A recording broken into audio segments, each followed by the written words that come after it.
Wednesday before the Super Bowl. Here we are, reviewing a team, answering questions if you got them. And we're here. We're here. We only got one team to go over today. So a little easy one here. It's Peter. I'm sure he's here. Peter from Australia, by the way, who has tough internet whenever we do Dynasty rookie drafts. He always tries to join. And we kind of know how the internet kind of sucks in Australia. So anyways, how you guys doing? It's just bad. It's not as good. Well, yeah, okay. Starlink, man. It is. Levi, maybe we'll do a mock if we get enough people in here, but I might do one with everyone. But we're going to review a team today and then go from there. But if we get enough people watching, we might fire one up. Definitely going to do one tomorrow. Yeah, Peter is here. Peter, you can say it, like the internet in Australia just sucks. It's not as good. They're too far down there. Maybe Starlink's good. I don't know. Where does Peter live? He mentioned it last time. I forget. Have you told Peter that we have connections to Australia? Like really I think so. Not just tourists, and you're a friggin' citizen, and your guys' mom is from there and all that other stuff. Is that too much to divulge? It's already done. I guess. I didn't know. No, I mentioned I lived there for half a year, and I think we mentioned that we have family in WA and stuff. So, but yeah, we're here reviewing his team, and he is here. Make sure to hit the like button, guys. It's gotten better, he says. So they have national broadband. Okay, so it's improved. It's improved. But yeah, there's something about the internet. It's just not as good. It wasn't as good in Australia, but yeah, I'm sure it has improved. That was Peter, can you tell us where you live? Is that too much? Not the address. Not the address. No, not the address. Just the closest big city. That's all I want to know. Yeah, I'm sure he'll let us know. He's always a little bit delayed. But yeah, we're getting into a team review here. If you guys want your team review, if you're watching and want your team reviewed, join our Discord. I'm going to leave the link here in the chat. And mock draft. I'm definitely going to do some tomorrow there, Levi, maybe today if we have enough people in here and interested in doing it for sure. He's on the Sunshine Coast. Sunshine Coast. Okay. Yeah. Brisbane. But we have Peter's team here. The team name is the Chargers. Looks like all his leagues are. I got one more question to ask Peter. Yeah, go ahead. Who is his favorite AFL team? Maybe he doesn't like AFL.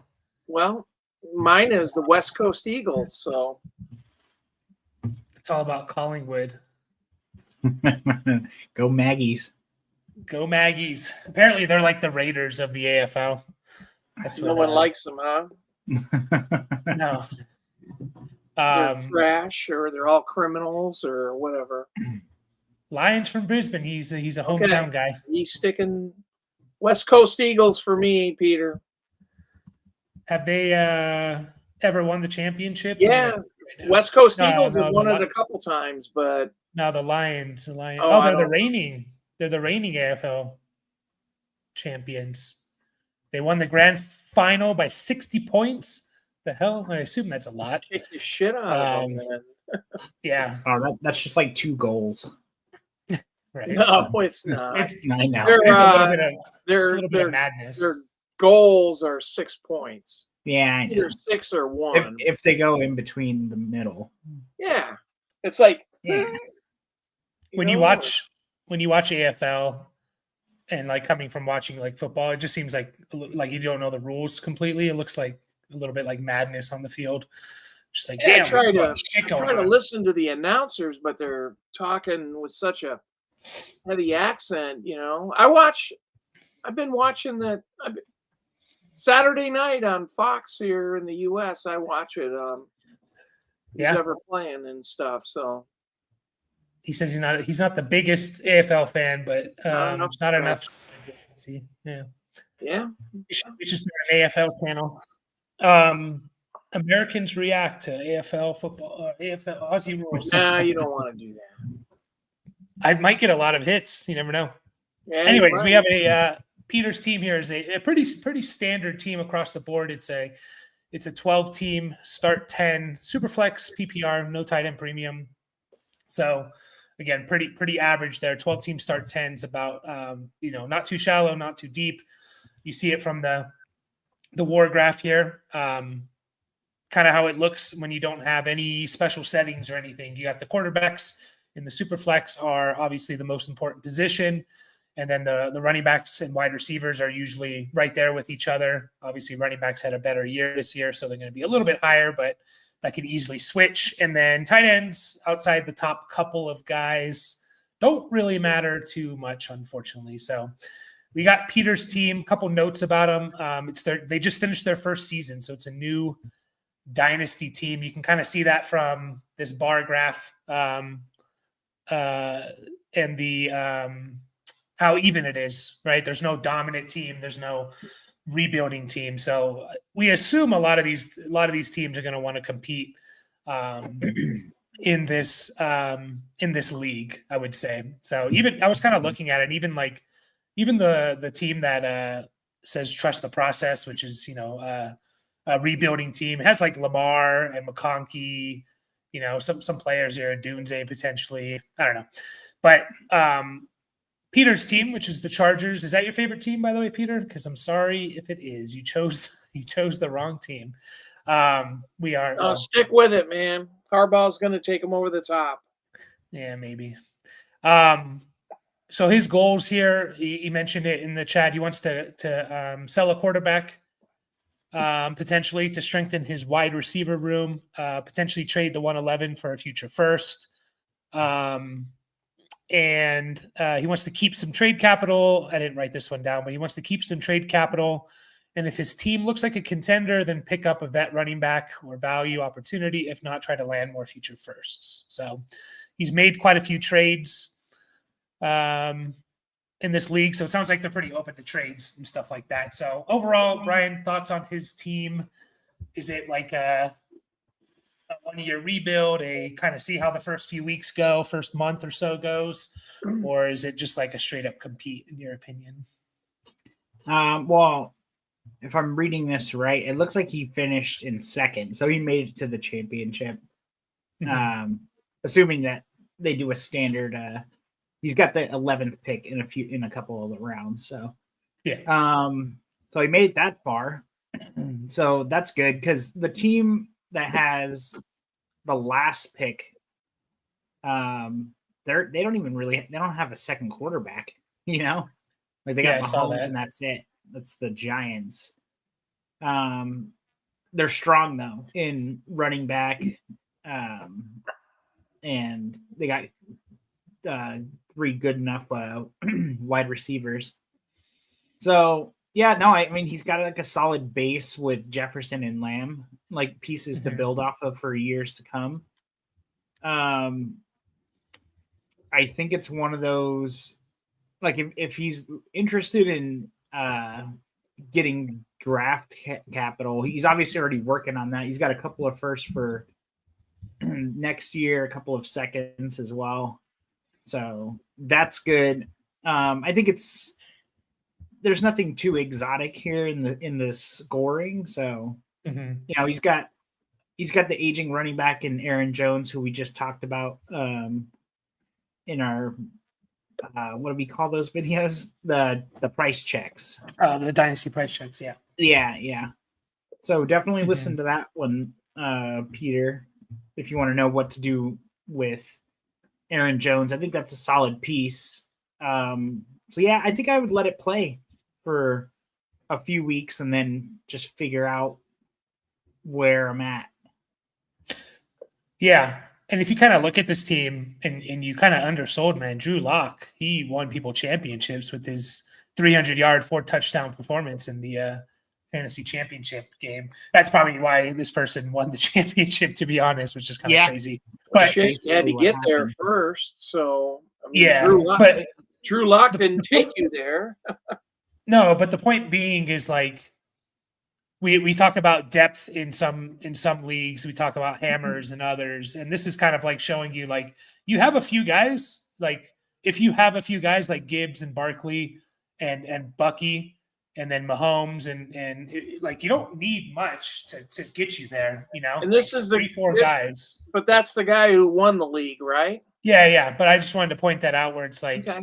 you know, you don't necessarily need an entire full starting to feel confident about all 10 of your guys. You have 3-4 guys that can just absolutely win you weeks. You know, Gibbs went off, obviously championship fantasy playoff run, and Barkley was good and stuff like that. So, yeah, I think we have a couple of those like on this team. Obviously, his receivers and Jefferson and Lamb, Josh Jacobs. Lots going to fall on these quarterbacks, right? Like specifically Penix and Bryce Young and what they can become. So he says he feels good about seeing how it goes. My team and the Giants just scraped into the playoffs. Then it's a bit of definitely. Once you get in the playoffs, absolutely, it's a crapshoot. That's my philosophy, old man philosophy, Peter. Get to the playoffs, and then everything else kind of, like we were just talking about, the guy who won the league had Drew Lock. So we know those last 2 to 4 weeks of the season, they're weird. There's just, you really got to be on top of it if you're in the playoffs and understanding your matchups and stuff. So it happens every year, seems like. Yeah. So I guess my question to you guys is, so we obviously have some good pieces, like we just mentioned. Like he's going to be starting Goff and then either Young or Penix potentially. Josh Jacobs, we'll say Aaron Jones for now. Justin Jefferson, CeeDee Lamb, Njoku, probably like someone like a Josh Downs. I guess between guys like what percentage do we give Tajay Spears, Garendo, Coker, maybe Hopkins, and like the 111, like of that group of players, like what's the potential for like one starter or one flex in those guys, or maybe even two flexes? Is it for one flex? Did we say it's like a 30% chance, 40% chance? Is that too high? I'd say it's to me, I just say it's below 50%. If you're going to put a number on it, 30% would be, you can get a guy at 111. It's a little bit of a roll of the dice, and you can get there's going to be 3 tight ends who are possibly first round draft picks, 2 for sure. Yeah. Why wouldn't you? And I know we're looking at his running backs and stuff like that. Njoku's great when he's playing, and he didn't play much last year, it seemed like, or he was hurt. Their quarterback situation sucked. Njoku was great with Flacco, and but you can get somebody at 111. Just do your homework a little bit. Remember Dynasty, they're going to be looking for quarterbacks. So there's going to be 2 to 4. And I don't know, I haven't done a mock draft yet, so I might be talking them out my ass. There's going to be 2 to 4 quarterbacks taken in Dynasty drafts. And so that means we got a lot of running backs. There's some wide receivers sprinkled in there, and there's 2 to 3 tight ends. So I think at 111, you should be able to get something. Yeah, potentially. It's still a little early to know for sure, but Peter's been doing some mock drafts, and he always picks at the end, which now I know why, because he's picking at the 111. So, you're potentially looking at maybe one of the tight ends. Again, it's a non-tight end premium, so like we shared you that WAR graph, and it's really showing you like even Brock Bowers. Obviously you want Brock Bowers, like he's the wide receiver 7 or 8, right?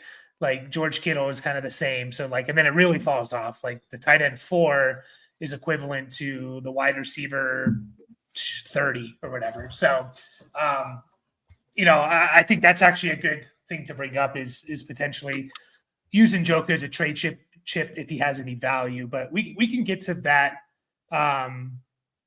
there. And yeah, like if they fall, like a guy like Tyler Warren or something falls, like he could be a Brock Bowers type of player. Like we don't know. I mean, I've seen him mock draft, not in dynasty rookie drafts, but like regular NFL mock drafts, like top 10, and there's not many tight ends that go top 10. He talked about trading a quarterback, Brian. One, would you be quick to do that? And two, which one would you trade? Oh shit! I didn't see Darnold on the original list. Yeah, he is Darnold on there. And actually, that's funny you bring him up, Dad, because I think Sam Darnold could be your safety blanket kind of a thing, right? Like he has a good chance to have a starting job for at least part of the year next year. So I'd feel a little better. Michael Penix is kind of the new hotness for people. I'd be all right moving off of him, like just stick with Bryce and Goff.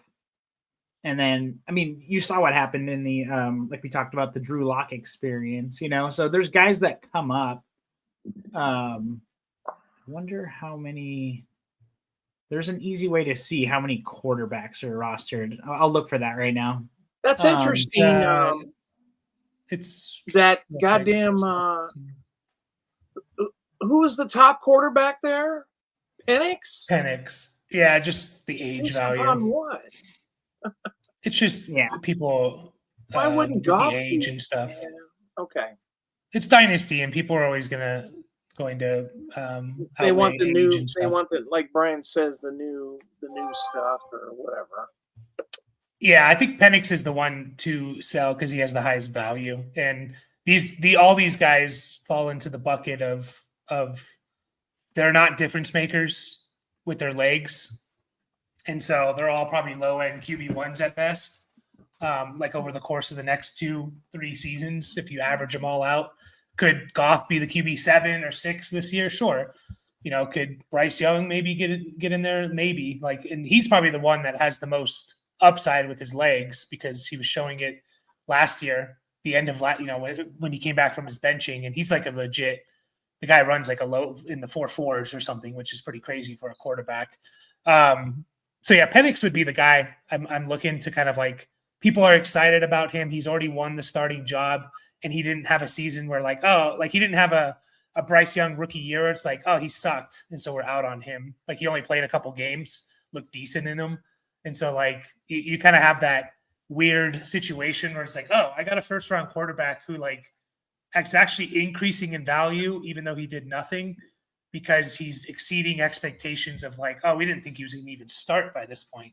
So I definitely am looking to trading Penix here, but I'm not in a rush to do it at all because like you don't have like Goff's really your only solidified guy. And like, yeah, we liked what we saw from Bryce Young, but like we need to see it improve more. And for a full season, Penix is still an unknown. Darnold, we don't even know technically if he's going to be starting and for how long. And then all the other guys are backups. So I'm not quick to do it. That's for sure. Because you kind of hold a little bit of a monopoly, kind of like I was kind of looking at everyone else's teams and like not many people have 3 quarterbacks. Like this guy has Caleb and Baker, okay, and then Levis, but we don't expect that to last very long. Drake May, Kyler for this guy. Josh Allen, Justin Fields, Aaron Rodgers. Maybe you got Aaron Rodgers one more year. Lamar, Purdy, J.J. McCarthy. Actually, the guy who's supposed to be rebuilding has 3. Burrow, Herbert, Prescott, Russell Wilson. That's obviously pretty good there. But most of these guys have, Hurts and Knicks and then maybe Cousins. They have like 2, maybe 3 guys. This guy has 2. Broncos has 2. We already talked about Giants really have 1. Lions have 2. So I think you're in a pretty nice spot there. But if someone's willing to pay and sell high for Penix, he wants this to kind of bolster up his wide receiver room. So is there any teams, I guess, that we can look at that need a quarterback? That, I mean, obviously the Giants team, but he doesn't have great receivers, to be honest. Does your war chart support that? What? about I quarterbacks? mean, he's got two of the best wide receivers in the game, and he wants to, make his wide receiver room better. If you can go back to your war chart or draft. It's basically running backs and wide receivers are going to be, I think for the most part, on most years, you're going to have wide receivers a little bit higher than running backs, but they're all going to be pretty close in terms of their value. So I think in a PPR, pretty standard PPR league, wide receivers are going to be a little bit more valuable. So, I want, he can add pieces. It doesn't have to be wide receivers, but obviously, like with him kind of a little bit in the middle of should I rebuild or, should I punt or should I contend? I think wide receivers are the safer thing to get and then worry about running backs later on, which maybe he doesn't even really need to worry about if Aaron Jones is the guy. So, the Broncos guy has Stroud and Lawrence. Is he going to want to do something, but his receivers aren't great? There was one team I saw that had like DJ Moore. Yeah, the Bengals team. So the Dynasty Daddy here has them QB rank as 12. They have Anthony Richardson, Geno Smith, Gardner Minshew. So a lot of question marks there. Could definitely use another quarterback. But they have a lot of good pieces. I'm curious how this team finished second to last. I'm not. I mean, I guess it was the quarterbacks, right? It must have been Bijan, Achane, AJ Brown. But anyways, going after a guy like Rashee Rice or DJ Moore. Yeah, I was gonna say Rice not there. Like he doesn't really have a third receiver. DJ Moore was a little inconsistent, I think. Not necessarily his fault, or he wasn't the big man on campus. It seems like, I don't know. That's just my feeling. I had him on a team and didn't get everything I wanted out of him, but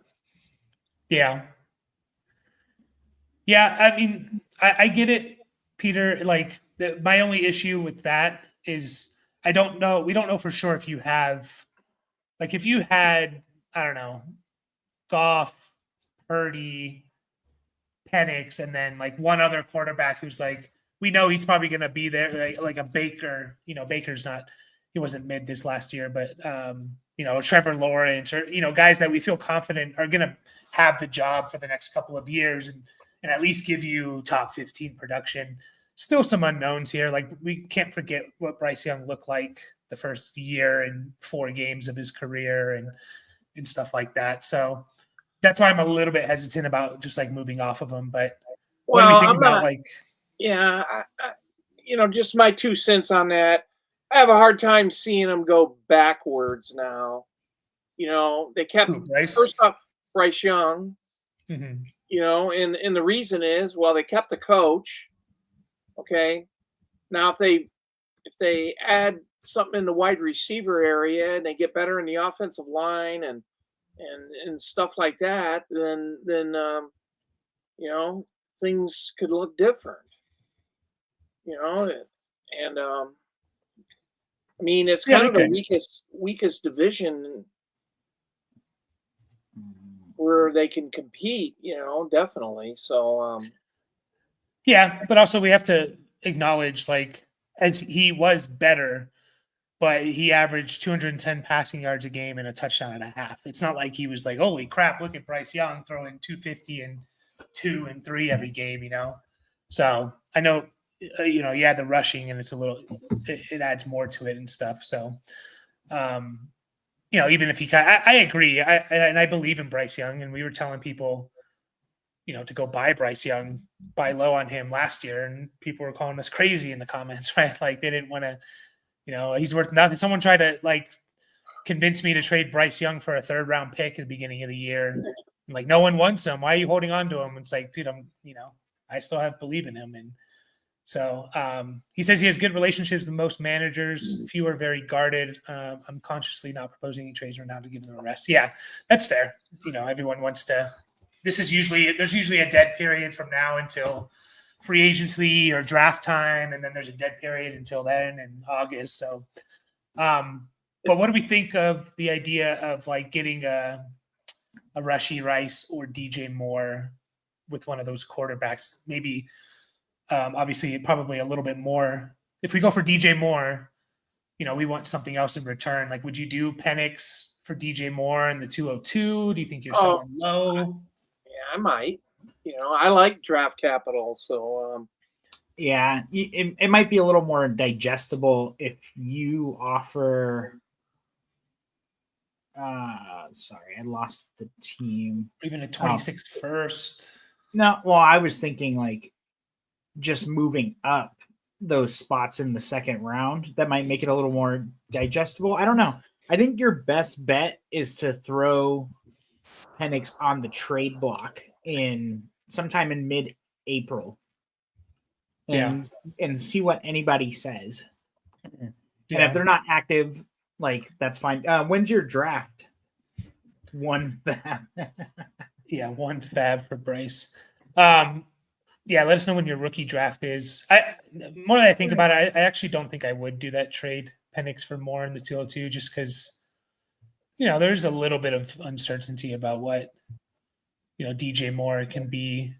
Like we saw one good season from him, and then kind of a wide receiver 2. Rashee Rice, I would do that for in the 202.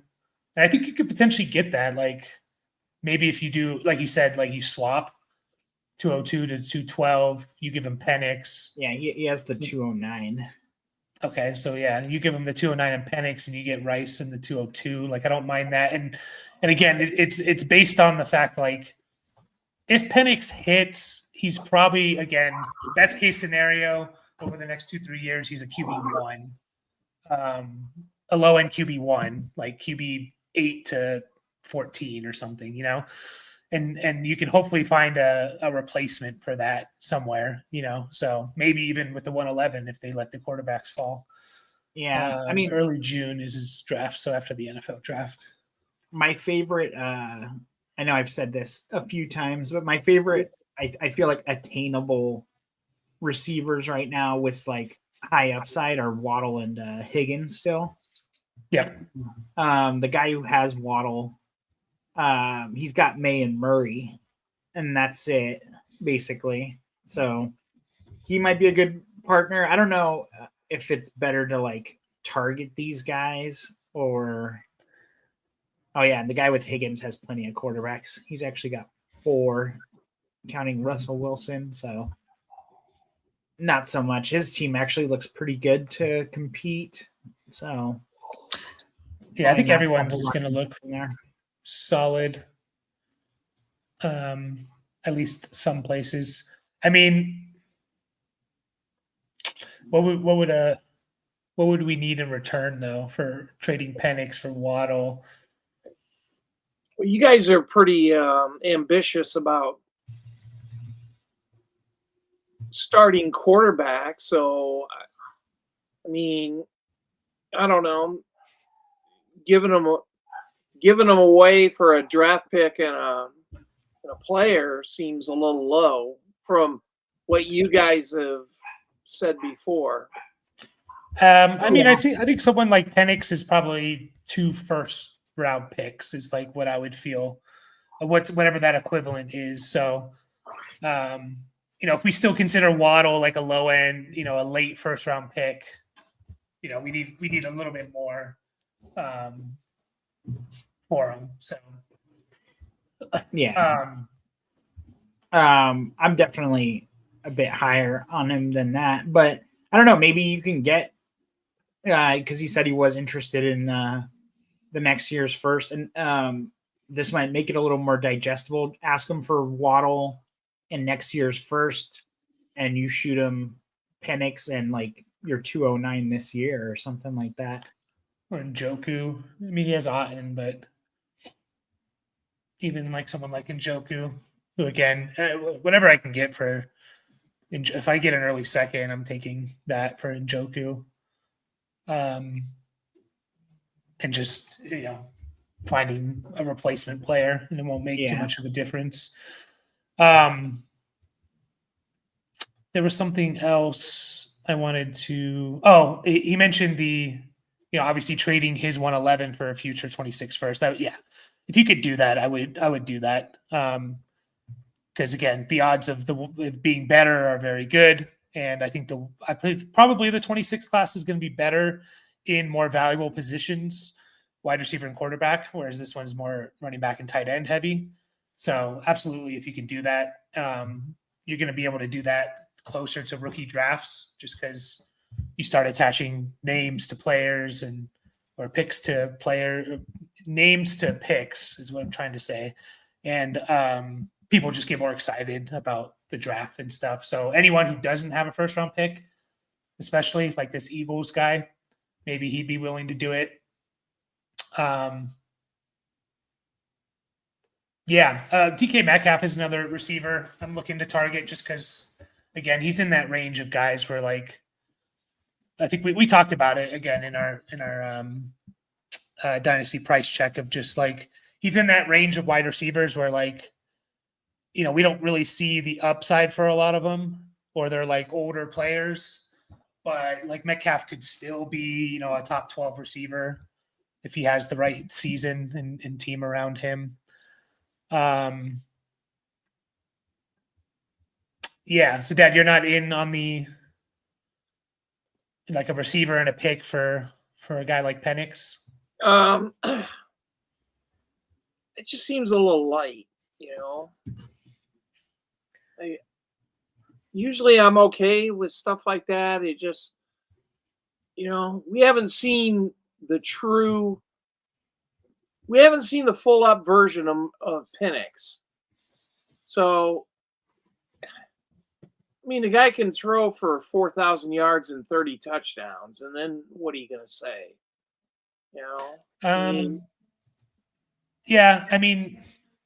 don't probably going to equate to, it's going to just fall into that. Like I keep saying, if he doesn't do anything rushing wise, which he doesn't seem to be one of those quarterbacks, a lot of injuries and didn't do it in college, didn't do it in his couple games in the NFL. Like, I mean, who's a quarterback that had 30 and 4,000 yards this year? Like Brock Purdy? Did he have that? No, he had 20. No. It's just if you don't do anything on the ground, like 30 and 4,000 is not really as impressive as it sounds. Like, I know it sounds great for like NFL numbers, but it's not terrible either, No one's saying it is, but I guess the idea is like, again, and if we go back to the war chart a little bit, it's like when you look at quarterbacks, like we look just specifically at quarterbacks here. You obviously have Lamar, and then you have your next tier of Burrow, Allen, Baker. These guys threw for 40 touchdowns and 5,000 yards. And Aaron Rodgers. Aaron Rodgers, 3,900 yards, 28 touchdowns. Quarterback 15. Hang on, Nick. Yeah, so Aaron Rodgers is a good example. Nick said 3,700 yards and 29 touchdowns. Yeah, but he rushed for 430 yards. Okay. Yeah, he did a little bit on the ground there, and he had like 5 rushing touchdowns. So yeah, Aaron Rodgers is a good example of like of a guy who, NFL wise, like just straight up numbers, looks not that bad. Maybe Geno Smith too, also in that category. So yeah, he was down on the touchdowns, Geno, but and like there's this giant tier of guys. If he's your number 2 quarterback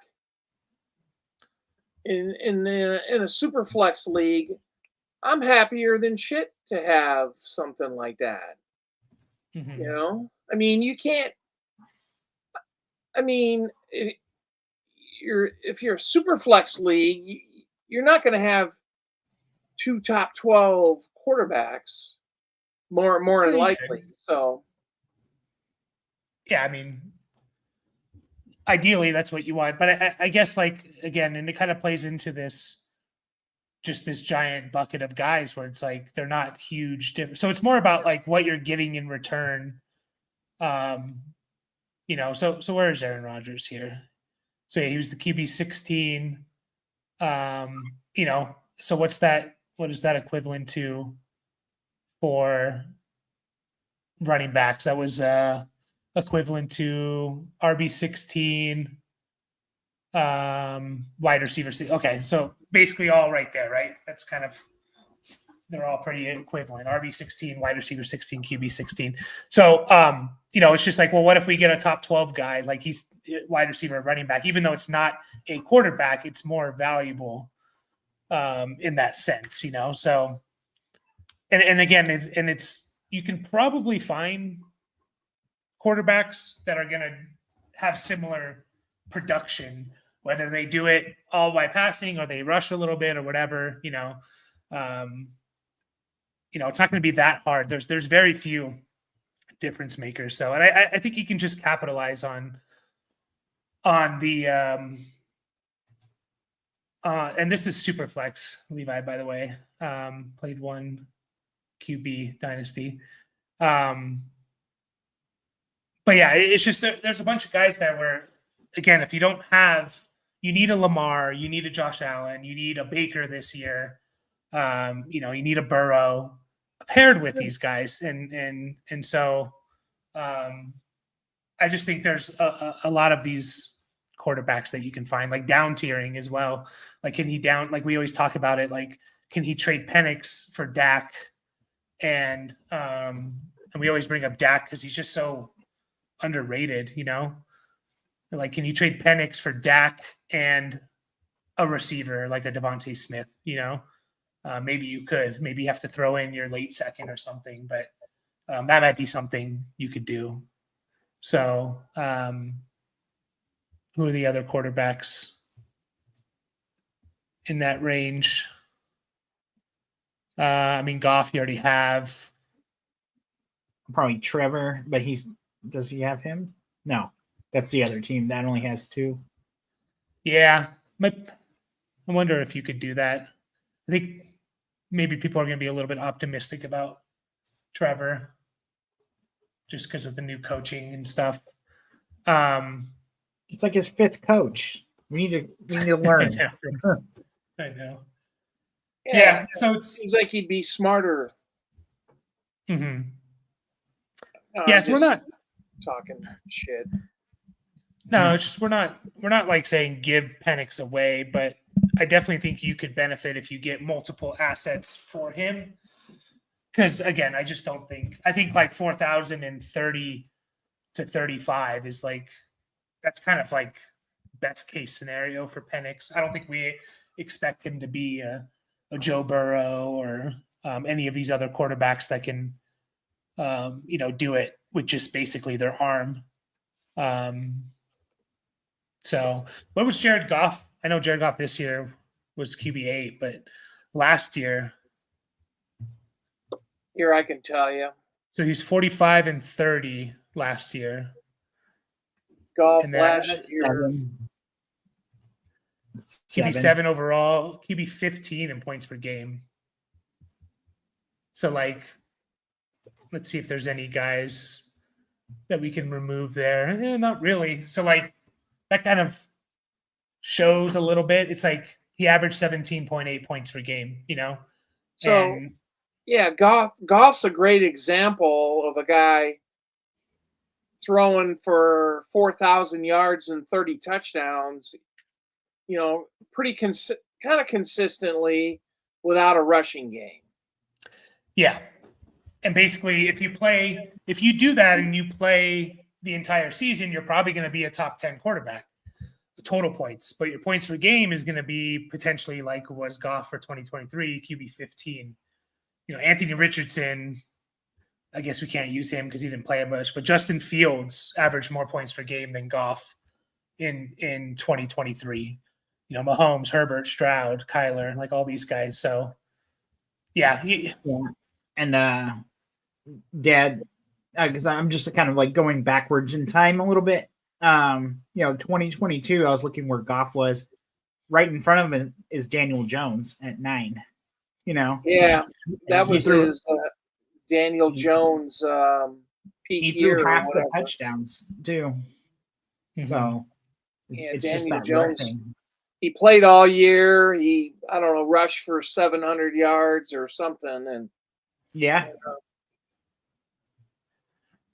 So yeah, it's just more like, again, we like to have those guys and stuff like that, but it's like, are they truly winning you leagues if you don't, or leagues or seasons if you don't have the other pieces around it?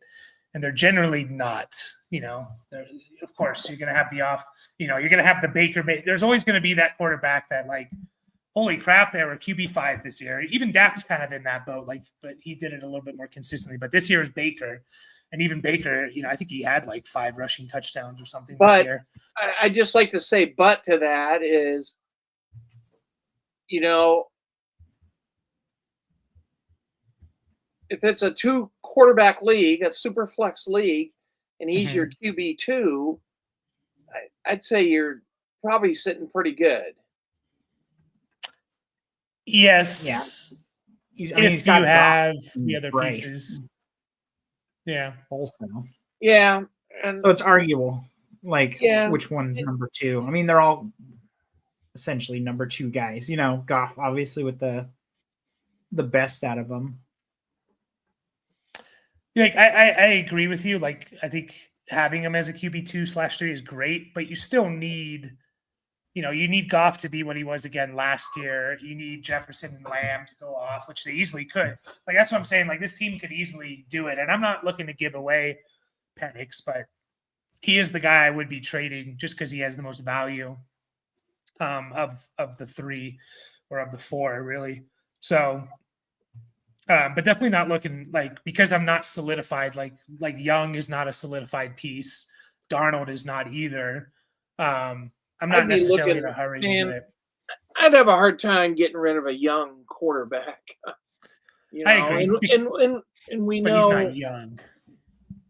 Penix. He's like 30 years old already. Penix? No, that was just the joke because he was kind of old when he came in. Yeah, him and Bo Nix. He'll be 25. Jaden Daniels is old too. Then if you're gonna throw that out there, I would work on getting rid of Sam Darnold. Yeah, you're not going to get much for him right now, I don't think. Why not? That's the problem. He's going to get a shot somewhere. Yeah, but people are gonna say he's only done it with the Vikings. He had Jefferson and Addison and Hawkinson. What? And Aaron. Okay, then I'm just telling you what people are gonna say. And so what? You know what? You're gonna know by March 15th where that guy is. Honestly, yeah. So but I think you gain more value if you wait. Yes, absolutely. Wait until the free agency period starts. A lot's going to happen between now. March 10th is when free agency, the legal tampering period starts. Wait till about the 15th. Sam Darnold's going to end up on the Raiders or the Giants or Darnold. So if Darnold goes to the Raiders, what are you trading for Darnold then? What's the highest? He's starting. What's the highest pick you would give up for him? Nothing. I don't want him. I don't know. It depends on my desperate need. I shouldn't say that because it makes me look stupid. Like I'm saying one thing. It's the just highest pick. I would say picks 8 through 12 in the first round. That's my starting point. Yeah, it depends on what kind of contract they give him. Like if they actually commit to him and stuff. The issue with Darnold, and this is the reality. He had a great year. He was awesome.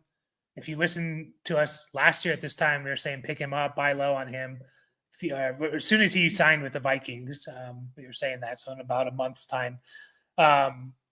And the problem is, everyone's going to say he was in the best situation possible. He tanked the last 2-3 games of the year. And, they're all, everything the last 5 years before that are all going to come back up. So they're going to want to see where he was. So, to your point, well, real quick, fun game. Who's older, Trevor Lawrence or Michael Penix? Oh, Penix. Nah, it's Lawrence, but only by half a year. 5 months. He's only, oh, no. I don't care about the age, I mean, who gives a shit? No, I know. It's just that was like the joke about him and Knicks was like, oh my God, Yeah. they're already retiring. He played 5 years. There's three rookie quarterbacks that played 5 years in college. So, I think Penix played 6 years. Yeah, he played 6. okay. So, what about the guy coming out of Oregon this year? He's in the same category? It's NIL. It's COVID. Real quick, no, I know we're not sticking on that. It was just okay. a funny thing that people were talking about. Yeah, Dylan Gabriel is 6 years, but to that point though, with the Penix, you have the benefit of if he comes out and he's awesome the first 2-3 weeks of the season, he's going to skyrocket into like that top 7. So that's definitely a case for like, and what you were saying, Dad, of just like he's a young quarterback. I don't want to trade him because you could potentially get more, So if he comes out and he looks, awesome, and the Falcons are 3-0, and he's thrown 7 touchdowns in the first 3 weeks, and averaging 250 yards a game, like he's going to jump to where Stroud and Herbert are. He just is. So then you could sell him for even more if you wanted to, or you hold him, or whatever you want to do. But he's definitely an asset that could. He's probably going to stick right around where he is, at least for middle of next year, unless he just absolutely tanks. And he has a very good opportunity of jumping into that like top 10 pretty easily, more so than Goff. Like Goff's not going to do that just because people are always going to say like he's not going to jump in value, even if he, is awesome like he was this year, just because people are going to say, oh, he's 30 years old, and that's dumb, but that's just the reality of it. So, any other moves? We spent a lot of time on the quarterbacks and stuff. Are there other moves to make here? Like what we talked about Aaron Jones, so definitely check out that video. But it was basically I talked about the tight ends at the draft pick at 111. So I'm just saying it's not something to ignore. So yeah, sorry. that's fine. Yeah, but yeah, I know getting a tight end, a rookie tight end at 111 is not a big, huge mover or shaker, but no, it's fine. It just depends on who's there. It's always hard with the 110, 111, 112. No matter how much we can mock and predict, it's round 1, round 2 is going to happen, and everything's going to change. Zach Charbonnet is going to go to the Seahawks when he was penciled in as a first-round pick in rookie drafts, and it just throws everyone's draft boards up in the air. So you talked about vet running backs, Pete or Peter. I don't know if I can call you Pete, but and you talked about during the season, it's never a bad idea to potentially acquire them. Like Aaron Jones, you already have obviously, but like go look at where Derrick Henry was ranked according to Keep Trade Cut this time last year. We brought it up in the video. Derrick Henry, which it sounds crazy to think about, he was the RB. Literally, I'll go to February, whatever day we are. He was the RB 34 in early February. The RB 34. He just finishes like the RB 2 or whatever. Now he's up to the RB 13. So like veteran running backs, although they are scary to acquire in the offseason, you can also get them usually extremely cheap. And then you could just like absolutely smash on them. So, obviously Aaron Jones would fall in there, but you have him already. Who are some other guys? Maybe Kamara could fall in there. James Conner could be in there. Even guys like Pollard, I think, are kind of a buy low, and just to add some pieces to them. So just keep an eye on those veteran guys. Like Aaron Jones is going to be 30, 31 years old, but he just came off a really good year. So is he a free agent? Yeah, he is. They only signed him to a 1 year. CMC is still a buy low to me. Like he's still going to be hard to get. He said Pete is fine. All right. He's still going to be hard to get because he's still he's still a top 15 running back. But obviously CMC, if he's healthy, he's going to be top 3 next year. So he's definitely a guy to target. Any other guys, veterans you guys like to target? Kamara, we mentioned. Connor. What are we feeling about Najee? Is he going to go in another team and be awesome? Yeah, I said he's going to turn it into the next Montgomery if he goes to the right team. You know, it's funny. We shit on Najee, and but he's had 4 1,000-yard seasons in a row. So I mean, yeah, but he finishes as running back 20. Yeah. I know his rookie year he caught a lot of passes because Roethlisberger couldn't throw the ball anywhere else to him. But that's kind of funny, you get 1,000-yard rushing season and you're running back 20. That's I don't know. It's tough stuff. Yeah. He's definitely I don't know if I'd be buying him right now, but no, he definitely could improve his situation. Javonte Williams is another guy that I'm interested. He's a guy that potentially could go to another team, get on the right team, and just like be awesome. Again, like he was his rookie year. He's pretty far down there. I don't mind buying in on him.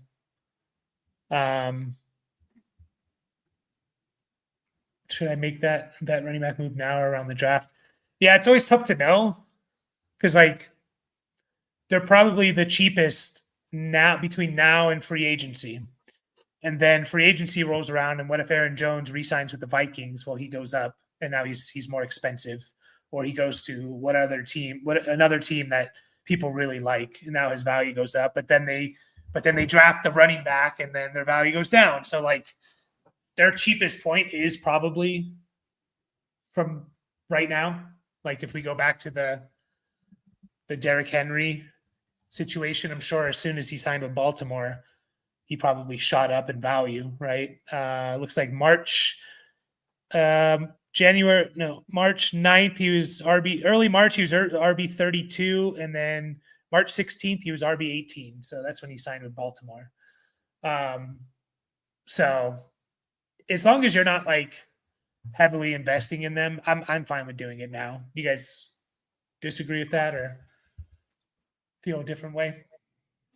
No, I think that's good context for sure. Yeah, that's pretty fair. Yeah. I mean, they could turn into nothing, but that's why you're not gambling with a whole lot, right? Mm-hmm.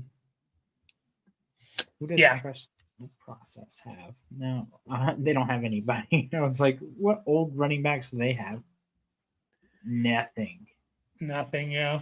I heard, and I can't remember what I read, but somebody was talking smack about Breece Hall.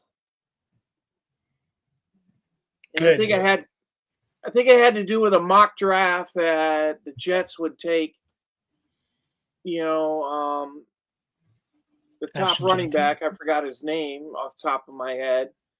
And they said, yeah, Breece Hall hasn't done shit. I'd be surprised if they did that. Yeah, that's, I don't know. It's just kind of weird stuff. Yeah. But like ultimately, like this team is, again, if we pencil in like Jacobs, Jefferson, Lamb as like your hammer pieces, you're kind of only one piece, like true hammer piece away from potentially like winning and definitely competing. I think you can already compete and sneak into the playoffs like you did, but you're potentially that one piece away. So that could be quarterback, running back, wide receiver. Tight end's going to be harder because there's really only like one or two of those guys, but it could be any position really. Assuming that like, Goff does what he did and he's like a low end QB1 again, and then Bryce Young and or Penix are like top 15 guys, along with Jacobs being, potentially top 7 running back. Jefferson and Lamb could be wide receiver 1 and 2 next year for all we know. And Njoku's probably going to be a low end, it's a mid wide receiver or tight end 1. So you're really only one piece away. I don't really see it on your team. Aaron Jones maybe is probably the only guy.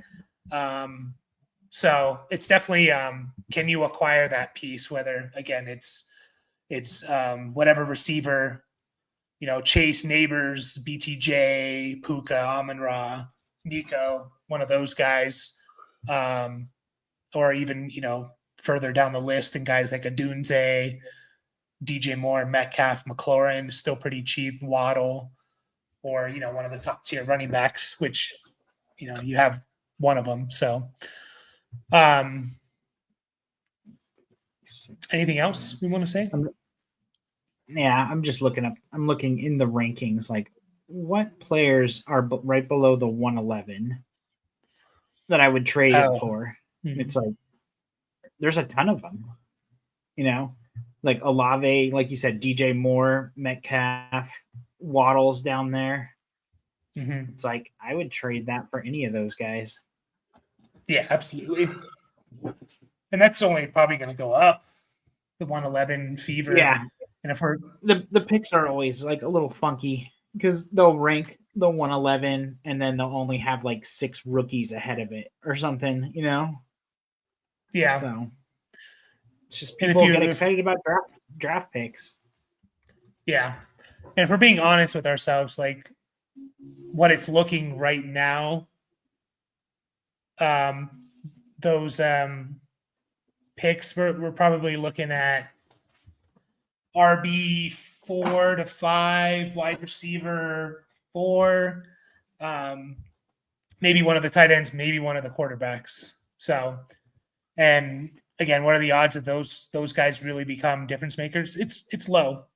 As much as we want, like, I'm falling into the trap because I'm just full in on rookies and mocking, like, holy crap, I love this draft class. Like, I want, the 301 is going to be awesome and stuff. And then you look back and it's like, oh yeah, it wasn't as good as we thought, like Luke McCaffrey.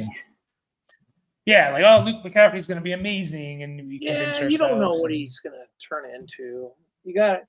Well, but knowing football, Dad, that there's never drafts where there's like 10 receivers and 7 running backs and 10, quarterback. Like it's usually like you go back and look at the draft 5 years later, you're like, oh yeah, that draft kind of sucks. And honestly, this one right this year seems a little thin, if you ask me.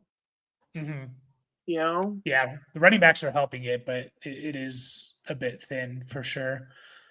But we're going to convince ourselves that like this player is going to be awesome when they're probably, not.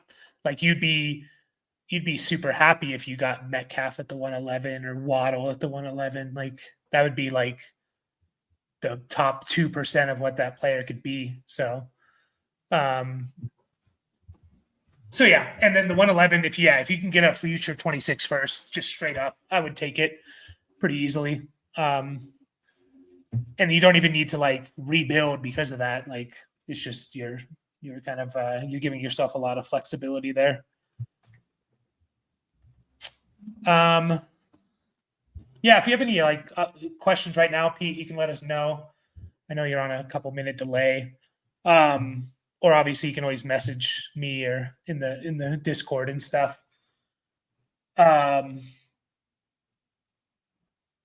Yeah, it's tough as well because like all these teams, I feel like when I look at all of them, I feel like they can like you can convince yourself to compete, with like almost even the trust the process guy. Like if I have Lamar, I can convince myself to compete. Well, I don't think that's bad. It's what happens is injuries, and he didn't expect Njoku to be out half of a year or the Cleveland quarterback situation sucked and there's other things there. Yeah. So it's always something about that. Yeah. I just feel like there's no true team to like target to like feast off of. Cause again, like even this guy, I'm looking at my team. It's like, all right, I have Lamar Purdy. I have McConkey Adunze. I have Tucker Kraft. I'm going to add Ashton Genty. I'm going to get another piece at the 107 and I'm set. That's kind of how I'd look at that team. Not set, but like I can compete. And so like even the quote unquote like worst team in this league, which is again is normal for 1 year startups, 1 year later. Yeah. So Tito, we'll get to this in a second. I was just thinking like, the guy who asked Christian McCaffrey, trade. He has because Peter has Garendo. See if he'll trade you Joe Mixon for a Garendo straight up. He gets his handcuff. You get a starting running back. Yeah, and even if you have to throw in something to make him, to push him over the top.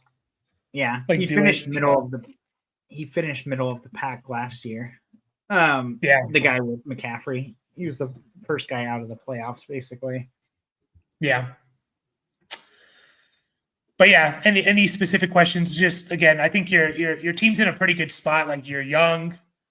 If I have Jefferson and Lamb, I want to try and compete as much as possible. I have those two guys. Like I don't want to rebuild for a year, and I don't think you have to. But I also think you're in the position where like you said, Brian, he has 2 firsts in 2026. He can play the first month, 5-6 weeks out. And which is what most people are probably going to do. See how your team is, and then pivot from there. So. But yeah, he says no questions. So we'll get to Tito's question here. Thoughts on Burden versus Ibuka as prospects? I think you're pretty close. Personally, yeah, they are close. I really like Burden. I'm coming around as Burden as like my number one guy. The issue with Ibuka is going to be like what team he goes to, and do they see him as a guy that can play on the outside, because he played a lot in the slot, and so did Burden. But I think Burden, how he wins is he wins as like an outside receiver, even though it's like from the slot. And guys like Justin Jefferson played basically exclusively in the slot at LSU when he had Jamar Chase and I think it was Terrace Marshall on the outside, and he was in the slot. So they're both very close. I could see both of them, one of them going over another in the draft. I lean towards Burden, but I also think Ibuka is just going to be like a really good wide receiver. And for fantasy, I think he's going to be kind of like a Addison in terms of production, like in fantasy points production, like an Addison, maybe a JMO this year type of player, like that low end wide receiver 2/3, has some boom games. Will he ever be like a top 12 guy? I don't think so. But again, a lot of that depends on where he goes. But I think Burden has a little bit more upside to be like kind of an alpha for a team. But they are pretty close for sure.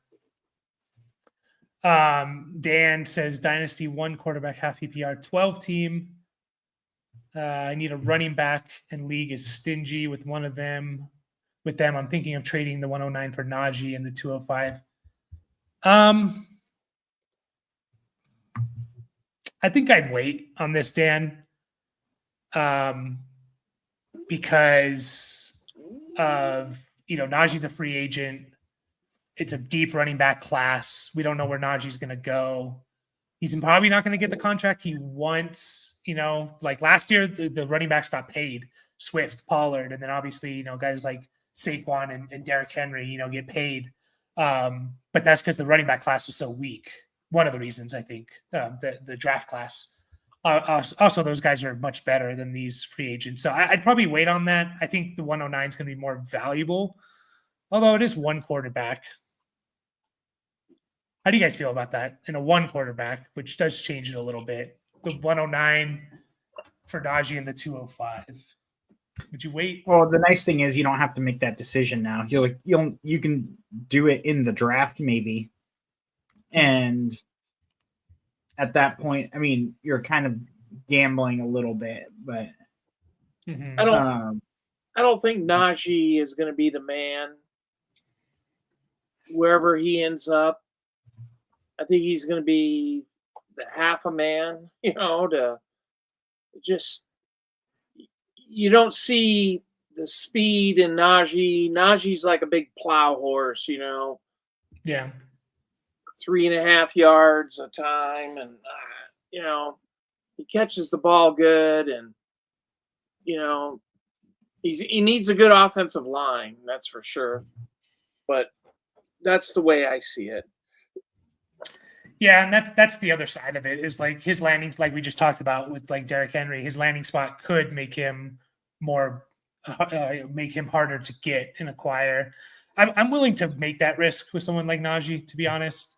I'm not super like he was just on a team that was feeding him carries. It's not like he was on a team where he wasn't getting the carries or whatever, and they were good enough and competitive. And I think we've seen like Najee will probably be a low end RB2. And to be honest, like super flex versus one quarterback for this draft is comes less into play just because like the quarterbacks are already getting pushed down to like the 108, 109, 110 in a lot of rookie drafts. So like you're not looking at like a huge difference where last year it was 3 quarterbacks going in the top 5, whereas in a one quarterback in Superflex, that is, in one quarterback, you maybe had 1 first round pick, 1 or 2 first round picks. So, I think you're still looking at potentially, a Caleb Johnson, a Quinshon Judkins at the 109, 2 running backs that could go, day 2 and be RB1s. There's a lot of good running backs in this class. I just feel like I'd hold out a little bit. If you made it, I don't hate it, but I think I would hold out personally. So he actually traded away. Peter said he traded away Mixon. Yeah, I saw that. Yeah. If either one of you need to go, just let me know and I can remove you. But we just got a couple more. I do have to go, actually. Yeah, right, you can bounce me out. Yeah, get the hell out of here. I'll answer these questions. All right. Thanks, guys. We'll see you. All right. Peace. I'm going to finish up these questions, though. So Peter says he actually traded Mixon away. Yeah, I like the move of trading Mixon, it's kind of the right move to make. So especially on a team where, you're potentially rebuilding there. But yeah, Dan, right? Yeah, I thought I said Don for a second. But yeah, that's my personal opinion. And Levi, I see your question there. I'll get to it. And do you think the stack box is because of Fields? Potentially. It's just, and another thing with Najee is if you add, he never had double-digit touchdowns. I don't think. I'm double checking that. His first 2 years he did. The last 2 years he didn't. He had 8 and 6. So like, let's say he just gets on a better offense in general, puts up similar numbers, and you give him 4 more touchdowns even. Like even this last year, if you give Najee in a half PPR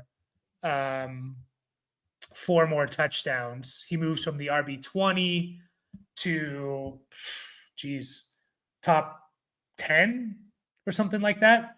So like there's a case for it. I get it, which is why I'm saying I don't hate it.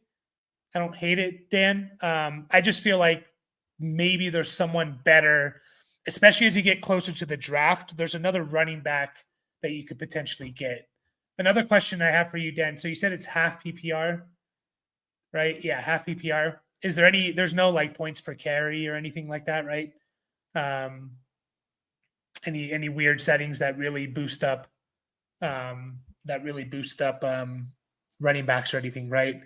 So again, I don't hate the move. I just feel like there might be someone as soon as we get like a name tagged to that 109 pick, and it's like, holy crap, this is Caleb Johnson or Travion Henderson or Emeka Ibuka at the 109. Someone might be willing to give up a little bit more.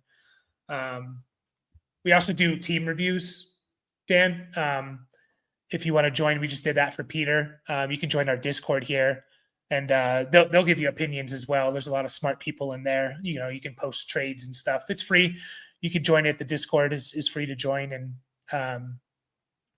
we can review your team as well and kind of go over other potential moves here. Levi, would you trade Trey plus the 107? Trey Benson? Levi, is that trade Benson? Let me know. Unless there has to be another Trey, right? It's not Trey Sermon. Trey Benson. Trey. Is there any Trey wide receivers? Trey Palmer. Treylon Burks. McBride. Okay, yeah. That's good to know. Trey McBride. Let me go back to it. So would you trade Trey McBride plus the 107 for Marv plus Laporta plus the 206 and a 1.75 tight end premium, 2 quarterback, 10 team Dynasty Superflex. Interesting. So Trey McBride and the 107 for Marv, Laporta. Okay, so this one's close. I'd say I would take the Marv Laporta 206 side because I still believe in Marvin Harrison Jr. So if you believe in him, Levi, then I think you take that. I take the Marv side because I would take Marv. I would trade the 107 for Marv pretty easily. I'd probably trade up to like the 104 for Marv in this draft. Maybe even a little bit higher. Obviously, I want Trey McBride over Laporta. I'd probably still take Trey McBride over Laporta and the 206, but I think the value you're getting between the value you're making up between Marv and the 107 makes up for like Laporta and the 206. So I think I like that trade. Laporta is still going to be good. Is he ever going to be as good as Trey McBride? I don't think so. I don't think he's ever going to be like that reception target hog. But you also look at Laporta, like he ended the season. He was playing awesome, like the last 5 weeks. Like he made his season those last like 5 weeks, 6 weeks of the season or so. So yeah, I do, and I'm rebuilding, and I still have the 102 and the 204. Yeah, I think I'm good with that trade, Levi, for sure. But yeah, I mean, you look at Trey McBride, he was averaging 5 catches and he had 4 touchdowns down the stretch, and he was pretty good. So yeah, I take that trade. I don't think it's like like you smash win it, but I think it's a pretty solid win in your case. Again, if Marvin Harrison doesn't turn out, then obviously you lose it. But I'm willing to take that risk for sure. I still think Marvin Harrison's pretty good. So Dan, you said your current running back room is Hubbard, B-Rob, Warren, Bigsby, Estimate, Vidal. This is a weak spot for me. Yeah. What other picks do you have, Dan? Do you have just all the 9 picks in each of your in each round? Or do you have some early seconds potentially? Because there's so many good running backs. Like when I say this, like, man, there are just so many good running backs that I can see. I have the 309, don't have my second. Okay, so you're not going to be able to potentially. So it's 3 rounds, 3-round rookie drafts. There could be even guys on the waiver wire, to be honest, after the draft ends. Like, I just think this running back class is just insane. Like, obviously you have the top tier guys, but even the other guys like RJ Harvey, DJ Giddens, Damian Martinez, Brashard Smith, Jarquez Hunter, Kyle Manungai. These are guys that like profiles like every down guys. So yeah, Dan, I think I'm personally waiting on that. I don't want to do that trade. If you do it, I don't hate it. But is there someone a little bit better can you buy low on another veteran running back? Like Aaron Jones is like super cheap right now. I know he doesn't have a team, but like you could probably get him like at a very, very cheap price. Javonte Williams is super cheap that I don't mind taking a shot on a guy like Javonte. A couple guys like that. There's going to be other veterans that fall. So I don't hate it, but if you do it, then sorry, I don't hate the trade, but I personally would wait. What are you guys looking at targeting in the second round? In a super flex, James? I'm really liking this rookie draft class. I personally, and by the way, we're going to be doing a mock draft tomorrow.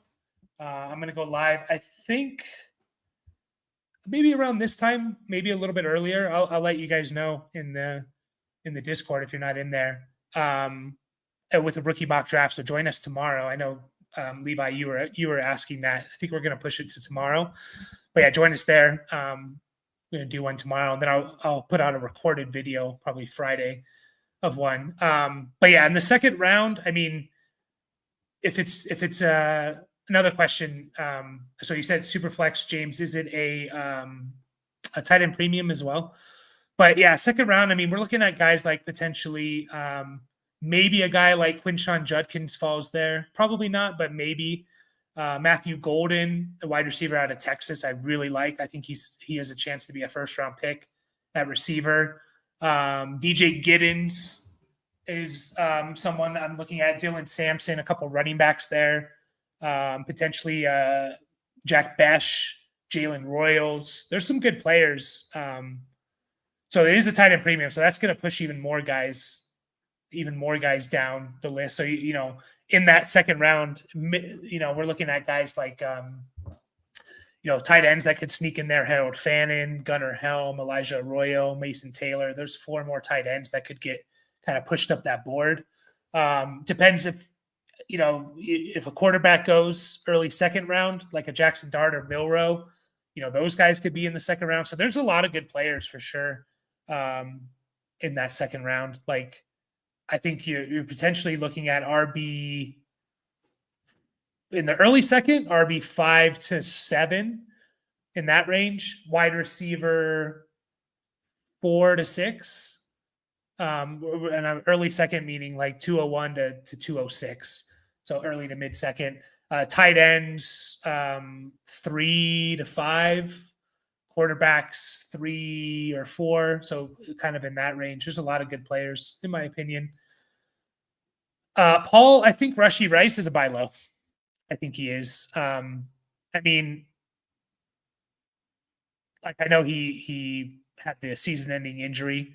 But like for example, like according to Keep Trade Cut, JSN is the wide receiver 12, and Rashee Rice wide receiver 16, or Ladd McConkey wide receiver 11. I would happily tear down from those guys, grab Rashee Rice and a little extra if someone's willing to do that.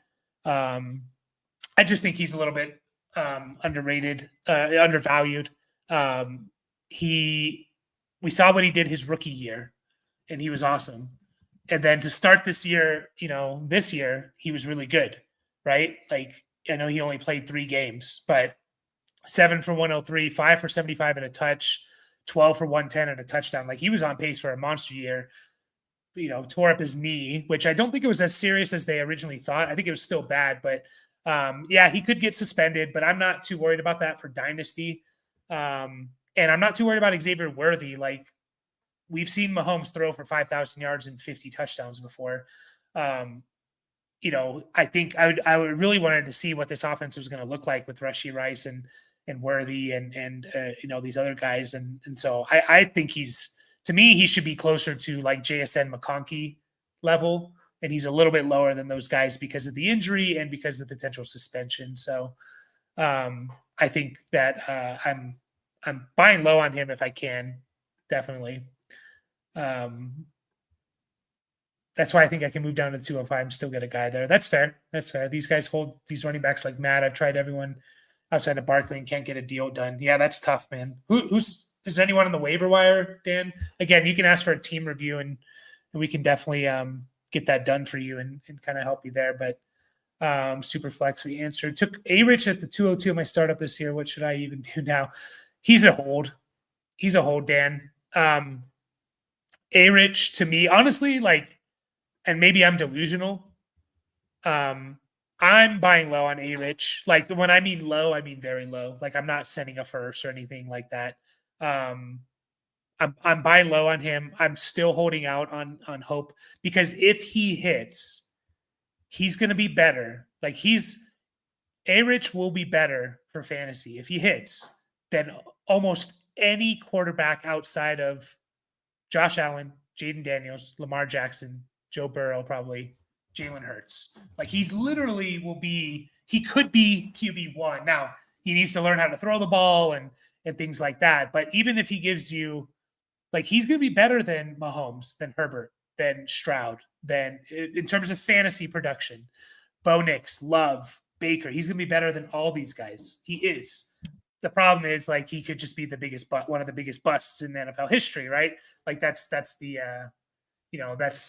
that's the trade-off there. Even this year, you look at Anthony Richardson this year in 2024, and I'm going to double check this, but Anthony Richardson played full games in 1, 2, 3, 4, 5, 6, 7, 8, 9, 10. In 10 games. He played 20% of the snaps in week 4. So if we remove week 4 from his stats, so give me a second here.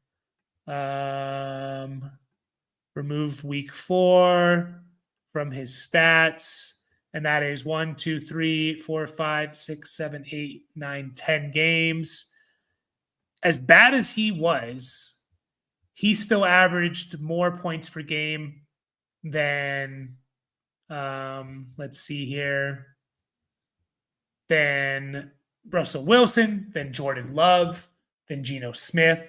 He averaged basically the same as Justin Herbert and Tua Tagovailoa. Like he was still a top 15 guy for how bad he was. He could not throw the ball. So like, you're telling me a guy who like could not throw the ball was still QB like 15 in points per game.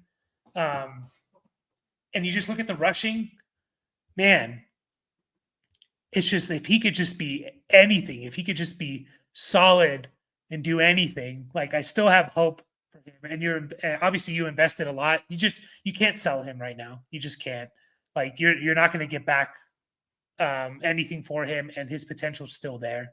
So, and you just look at the rushing, like in his career, he's averaged 42 yards per game rushing and a little bit less than a touchdown per game. The guy's literally giving you 7 to 8 points per game running the ball. He doesn't need to do much. So sucks that you took him there, but you just got to hold him at this point. You really do.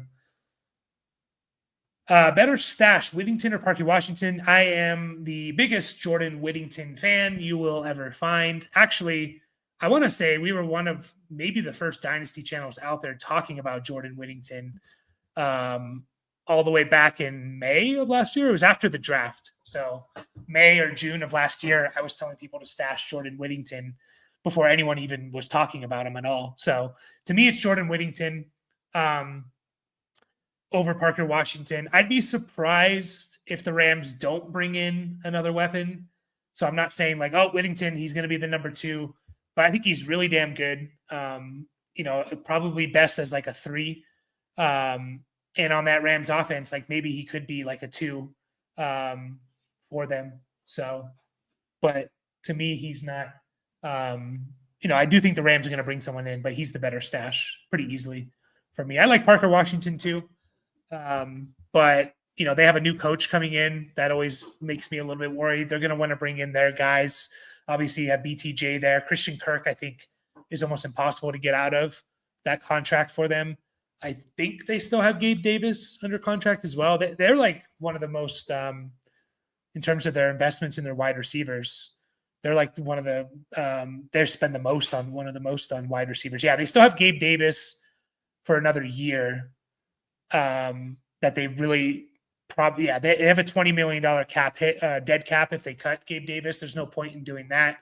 Christian Kirk also has a crazy dead money. There's no point in cutting him. So I think Parker Washington's going to have a tough time. Plus, you're going to have Liam Cohen want to bring in, some of his own guys as well. So, it's Whittington for me pretty easily. And again, I'm a big Jordan Whittington guy. And I feel like it was kind of a hit, like he was at least relevant for a couple weeks there. So we'll see year 2. I think he's a really good player though. I really do. But appreciate everyone stopping in and the questions. We're going to be live probably tomorrow and talking more Dynasty, maybe a little bit earlier, actually, now that I'm thinking about it. I might go live a little bit earlier, doing a rookie mock draft. So if you're not subscribed, I think most of you are in here, but subscribe and hit the bell so you know when we go live. Join the Discord if you haven't. So I always update people on when I go live then. and help us and join us in a mock draft, a rookie mock tomorrow. I'd like to get 12 people if possible. It'll be a bit harder, but it'd be awesome to get 12 people or so. So appreciate everyone and see you all tomorrow and Saturday morning. We'll be going live.